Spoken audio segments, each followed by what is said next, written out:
मंत्री संजय शिरसाट यांच्याकडून 14 तळ्यांच्या सुशोभीकरण कामाची पाहणी. 20 मार्च 2027 रोजी सुशोभीकरण कामाचं होणार उद्घाटन. आणखी 40 कोटी रुपये देण्याचा शिरसाट यांचा मानस.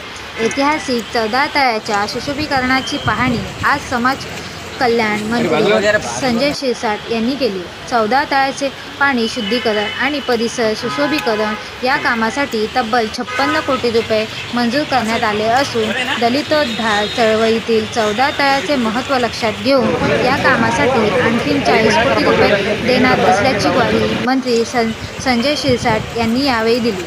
पुढील वर्षी 14 तळे सत्याग्रह दिनाला 100 वर्ष पूर्ण होत आहेत. या पार्श्वभूमीवर मंत्री संजय शिरसाट यांनी या कामाची पाहणी केली. हा एक ऐतिहासिक क्षण जो 20 मार्चला मला अनुभवायचा आहे. अत्यंत चांगल्या पद्धतीचं सुशोभीकरण या ठिकाणी करायचा प्रयत्न आहे. मी जवळपास 56 कोटी रुपये दिले. तेही काम होईलच, परंतु आताही माझ्या डिपार्टमेंटकडून मी आणखीन त्यांना 40 कोटी रुपयाची आणखी भरघोस अशी वाढसुद्धा केलेली आहे. म्हणून जे जे चांगलं करता येईल मला ते करायचा माझा प्रयत्न आहे.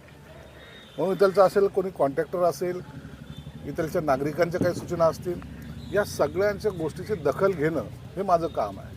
म्हणून हे फक्त एखादी वास्तू बनवतो असं नाही, तर बाबासाहेबांचं आंदोलनाचं एकमेव ठिकाण जिथून सुरुवात केली त्या ठिकाणाचं पावित्र्य राखलं गेलं पाहिजे आणि त्या पद्धतीचं काम झालं पाहिजे. हा माझा त्याच्या मागचा संकल्प आहे. 20 मार्चच्या आधी संपूर्ण काम होईल. 20 मार्चला दुपारी 11 वाजता याचं लोकार्पण होईल. हे अधोरेखित आहे. ती काळ्या दगडावरची पांढरी रेषा आहे.